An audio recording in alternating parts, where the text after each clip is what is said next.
All right. Welcome everybody. For those that don't know me, my name is Jen Goddard, and I am a board certified doctor of natural health. However, if you're watching this, you probably have an idea of who I am. So welcome back, and I'm glad that you're here.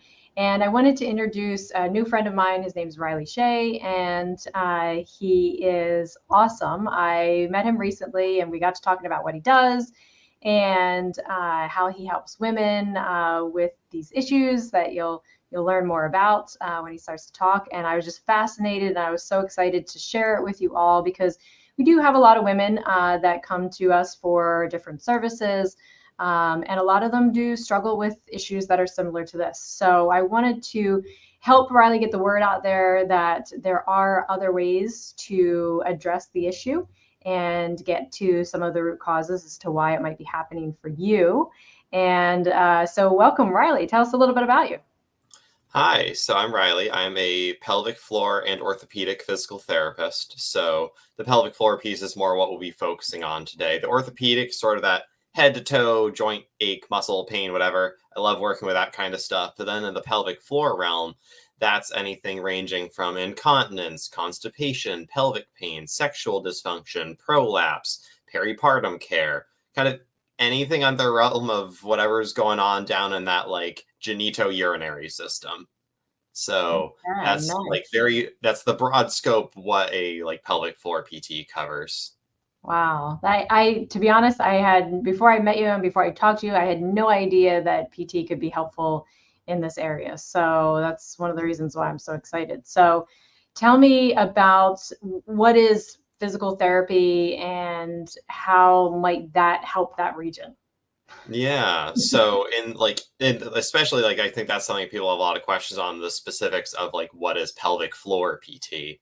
So Yeah. pelvic floor PT is to an extent it's very much the same as orthopedic PT in that we are performing exercises and usually some kind of manual intervention as well, a mixture of those to address whatever concerns that person has. So if they're having like urinary incontinence, I'm going to interview them and identify, all right, what's going on here? Like, are you like ingesting any bladder irritants? Is there like a habitual component to it? Like there's one called latchkey incontinence, which is where it's like right as the key hits the door when they've gotten home, it's like, oh God, I need to go this second. And they're about to like run to the bathroom to do that.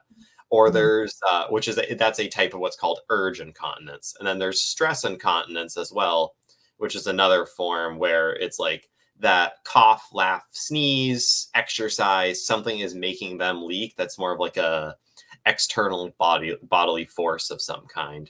Those are Yeah. the two main ones. There's some other types as well, but those are broadly the type I would say like 95+% experience.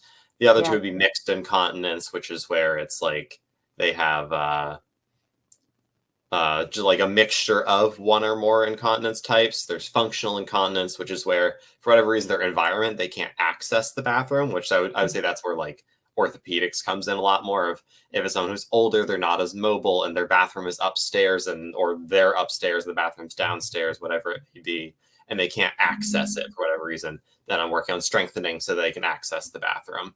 Mhm. So those are a bunch of different types. There's more than that, but that'll be a good brief I coverage. know one kind of what I hear a lot is when they run water or when they turn the water on and then they have to Mhm. go. Like, Yep, that's a huge, and that's like what I'm usually looking for is identifying like what are your triggers for your urinary symptoms. If it's more of a urge urinary incontinence thing, sometimes it's they're waking and they need like they're waking like 4, 5, 6 times a night to go to the bathroom. They're getting terrible sleep quality because they keep waking up over and over again. So there, I'm teaching them urge suppression strategies, or I'm educating them on like fluid intake and educating them on just the fact that the bladder itself is meant to hold liquid. So mhm. some people's bladders, when they relieve it so often, can become more sensitized to that urinary urge. And so they can have very low volumes of urine in their bladder and still like feel like they need to go empty at that minute. Mhm. And so something I'm working on is like the ability just to hold longer because Yeah. the bladder is meant to do that. It's kind of like, it sounds like to me like potty training for adults, right? Yes. Reprogram, right? That response. Yeah, I myself am not a pediatric pelvic floor PT, but they do exist. And this is something that's actually commonly used, or I would say commonly. That's probably a poor term for it because not a lot of people know about it. But it can be used to treat bedwetting. So if you have a child who is like bedwetting beyond like normal age ranges for bedwetting, then pelvic floor PT could be an option for them as well. Oh, interesting. So they could look for a PT in their area that specializes in that. Although you work with people virtually too all the time, right? You don't have to see them physically, right? Yeah, I can work with people virtually. I just don't specifically treat pediatrics Right. myself. So for me, especially in the pelvic floor realm, kind of just 18 above. Yeah, Uh, yeah, yeah. but yeah, I can treat people in person. So that's probably something important to say. My business structure, I am Pride Movement Physical Therapy. I can travel to the person, so they don't necessarily have to come to a physical location, though I am in the process of acquiring one. Mhm. But they can come to, or I can come to them if they're within my travel range. I live in the North Deering area of Portland, so anywhere about 40 minutes out from there. And Mhm. then virtually, I can treat anyone anywhere in Maine. So as long as they have an internet connection that can sustain a video call like this, then I can Mhm. treat them. Because Now, do they there's, have to be in the state of Maine? yes, I cannot treat outside the state of Maine because that's where my license covers.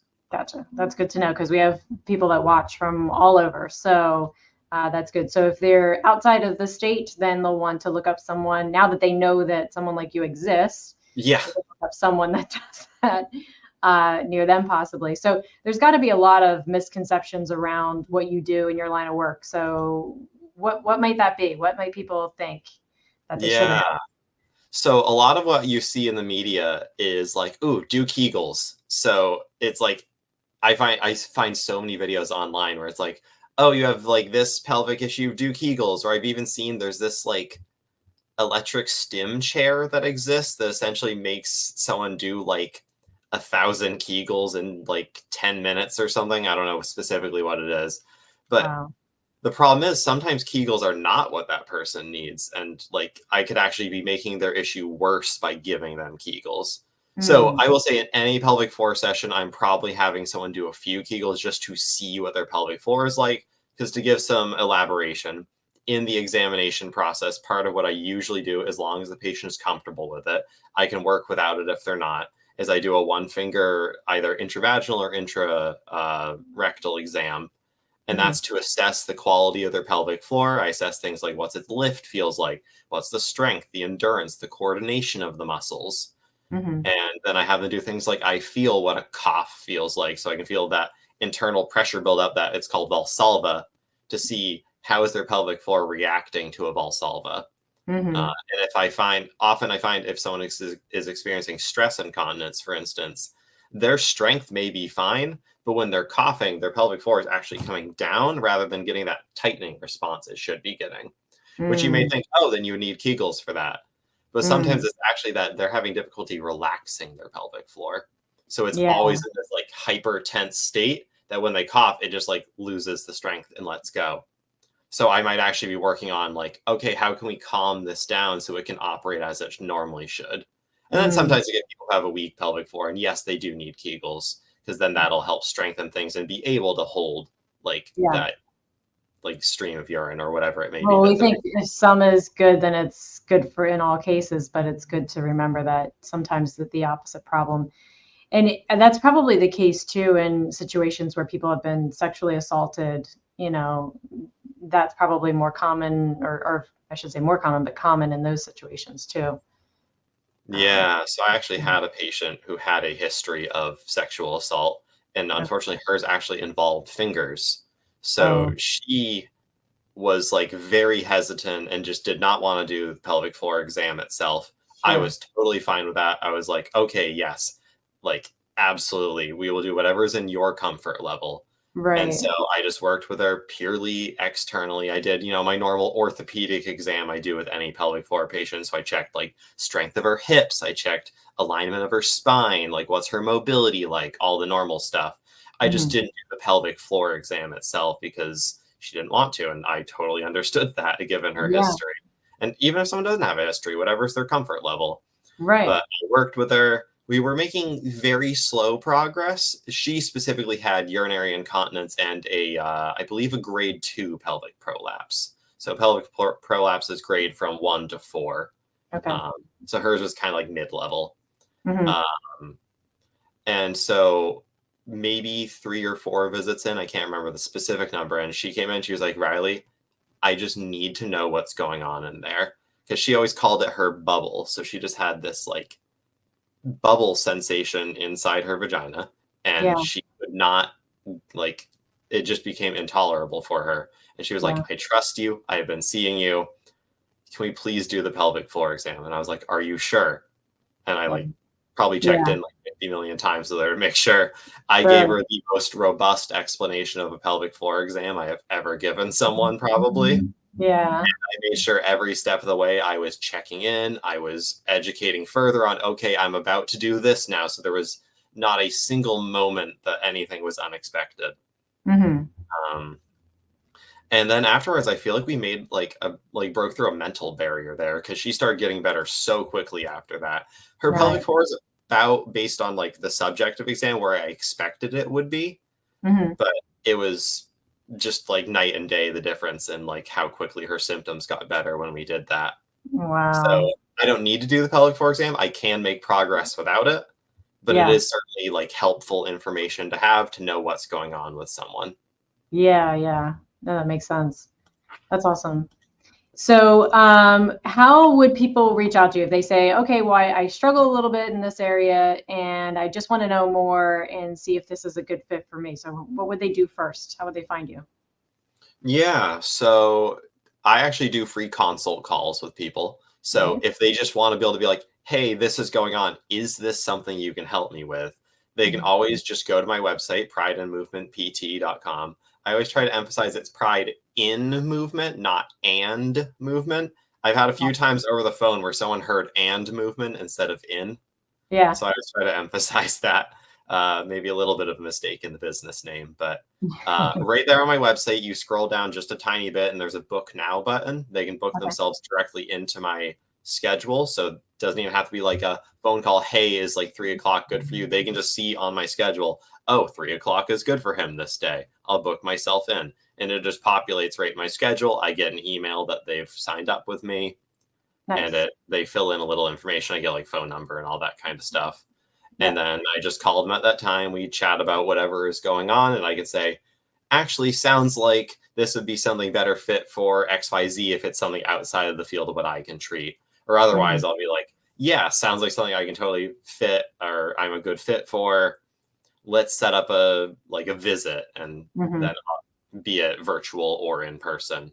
Yeah. And I'll schedule them in for that visit. And what do you say to women that are embarrassed? Because I'm sure you come across that a lot. It's something that's hard to talk about and it's Hmm. very sensitive. So what would you say to the person that's kind of on the fence or worried about talking to someone about problems like this? Yeah, that definitely is something I encounter where like there's unfortunately a lot of societal shame around this area. So I Hmm. always try to be very I actually start a lot of my exams and I'll say, okay, we're going to talk about like the hee hee giggle questions. Everything like you say or do, I have probably heard about before. So like nothing you're saying is abnormal or like uncommon. It's just like that is who you are and I'm meeting you where you are. So anything you say, obviously we are like this is a very sensitive area, so nothing like leaves the room. So Hmm. whatever they tell me that is like locked away, it will never leave like my notes I take, which is obviously like securely held in a server. And then I Hmm. just emphasize to them that like what they're experiencing may not be normal in the sense of that's not how the body should be operating, but it is normal that like this is happening to them and it's good that they're seeking help for it. Hmm. Yeah. Instead of just trying to ignore it and it's only going to continue to get worse and worse, right? Yeah, I usually try to explain the science behind it a lot too. So I'll say like after I've done the pelvic floor exam, I'll say, oh, well, this is happening with the pelvic floor muscles. So there's a coordination issue here going on, XYZ.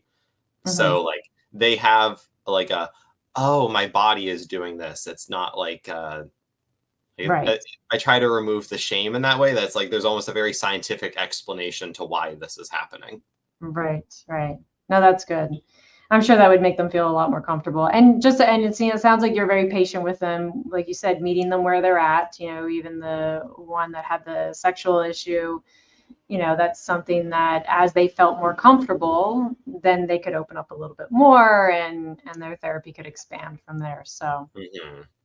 well, I see, like I said, I talk to a lot of women that have issues like this. So I'm glad that you're out there speaking about it and giving them a solution and helping them to find their way through it. We work with them on the nutrition side, because that's obviously very important, and how well Mm-hmm. they're fueling their body so that they can heal and repair.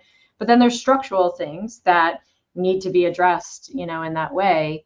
And that's where you come in and you can take care of those pieces too. So Yeah, definitely. Like your side with like nutrition and everything, like assessing like their needs on that more deep level than I'm getting to with like the muscles body kind of thing. That can be mhm. so important for patients. If for whatever reason something is totally out of whack with them, then maybe things aren't going to quite get to where they need to be with just the exercise if there's this other component in there. And that's something I'm always trying to identify. So I'm asking things like about diet, about like what they're ingesting, like drinks as well. Um, Mhm. to see like, all right, is there something going on here? I check in on medications as well to see, are they Mm, on like this huge slurry of medications, and maybe they're on something that's depleting something in them or yeah. causing some kind of issue. And that's something where I can be like, hey, maybe talk to like a doctor about this. Yeah. Or help heal the root cause so that you don't need the medication anymore. Yeah. So that's always good too. Perfect. Well, thank you for spending a few minutes with us. Hopefully, if there is someone listening, hopefully you have the courage or feel comfortable enough to reach out to Riley, because he takes very good care of his people. And I'm sure that even if he's not the solution for you in your situation, maybe he could guide and direct you to an answer or something that would be. So thank you for coming. Yes, thank you. It was great.